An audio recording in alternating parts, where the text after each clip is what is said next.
Joseph, the second youngest son of Jacob, was a young man singled out by destiny and immediately by familial strife.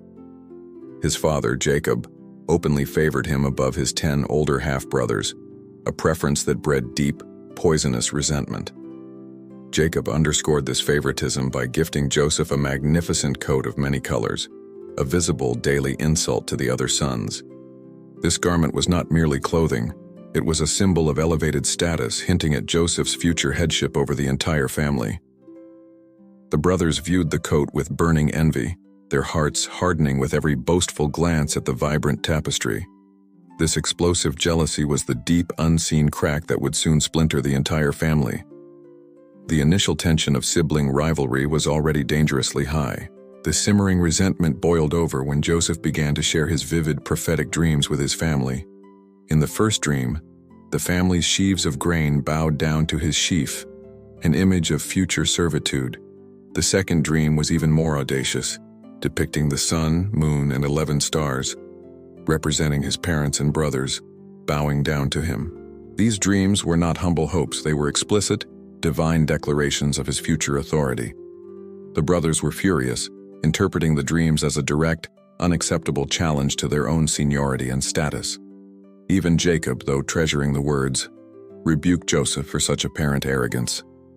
The dreams sealed Joseph's fate, solidifying the brothers' murderous intent.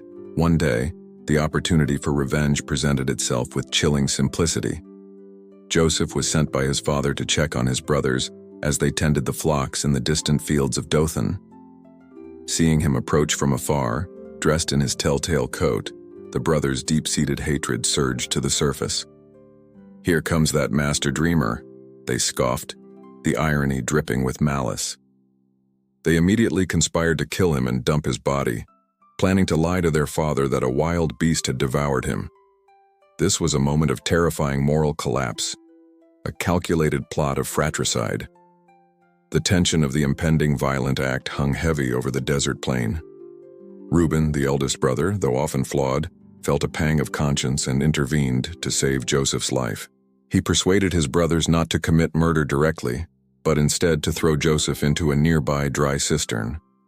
His motive was secretly to return later and rescue Joseph, hoping to mitigate the immense sin of his siblings.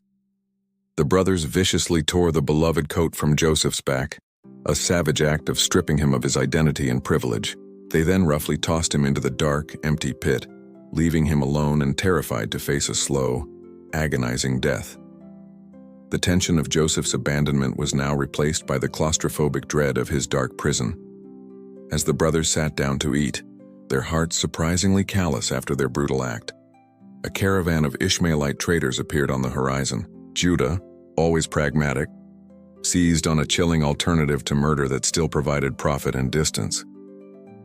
"What profit is it if we slay our brother and conceal his blood?" he argued, proposing to sell Joseph into slavery instead.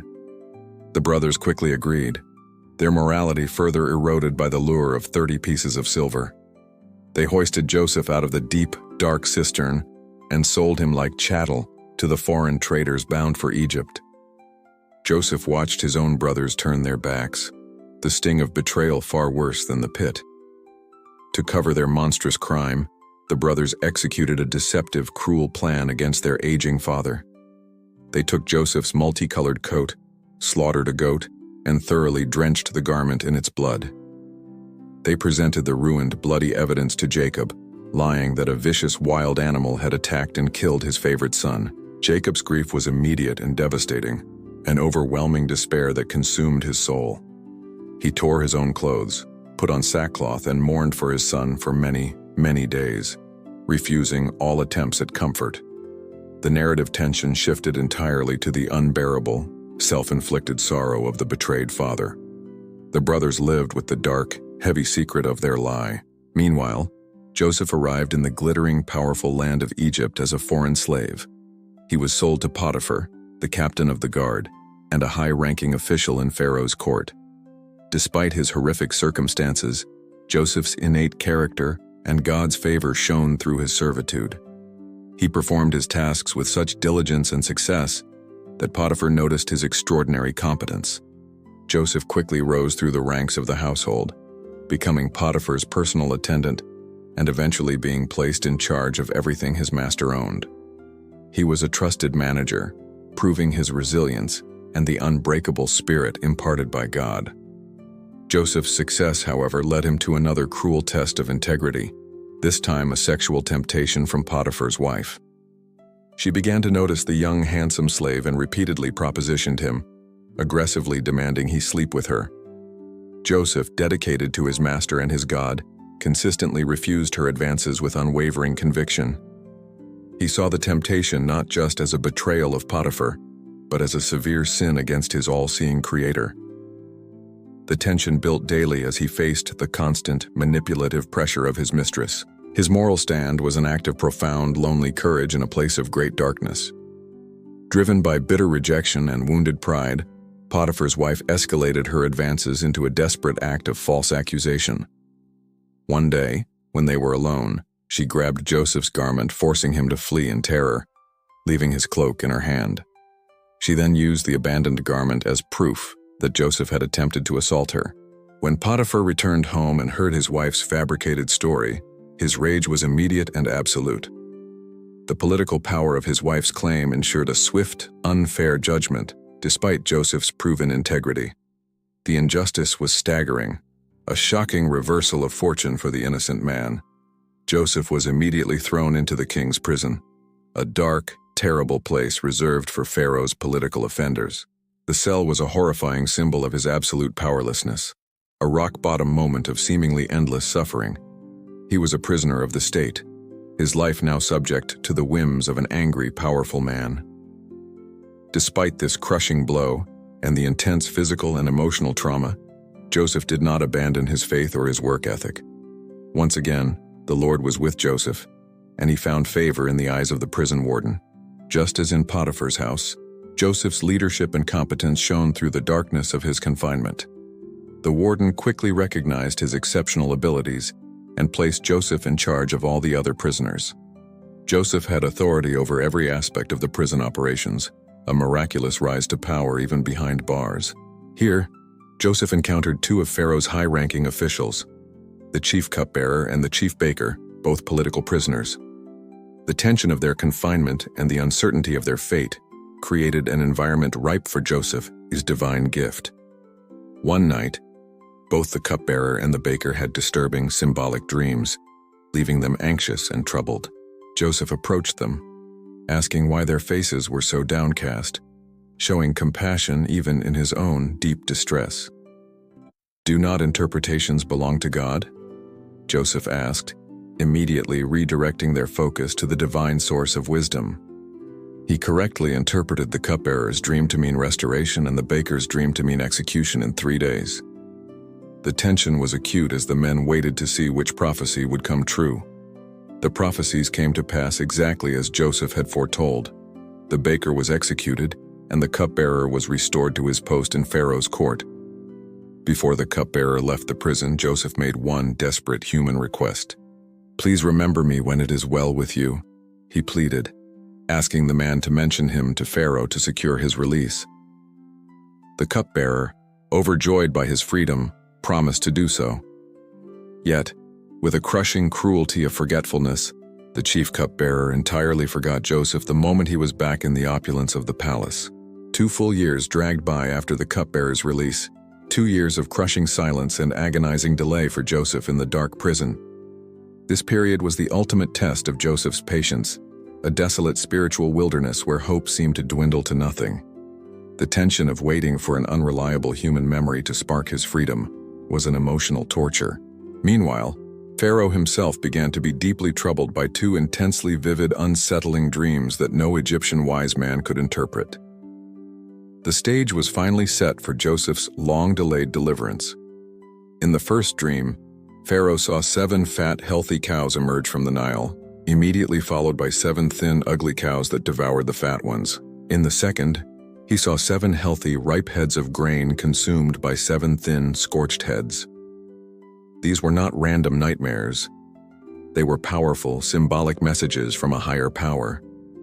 Pharaoh's anxiety was immense, as he knew the fate of his kingdom rested on understanding this divine message. The chief cupbearer, finally jolted by the memory of his own prison experience, suddenly remembered Joseph's miraculous gift. Joseph was immediately summoned from the depths of the prison, hastily shaved, and dressed to stand before the most powerful man in the world. This dramatic instant transition from dungeon to palace created a breathtaking moment of narrative reversal. Pharaoh quickly presented the dreams to Joseph, recounting their terrifying details and the failure of his own priests. Joseph, with profound humility, immediately deflected all credit away from himself. "It is not in me," he declared, "but God will give Pharaoh an answer of peace." Joseph interpreted the dreams with clear, alarming certainty.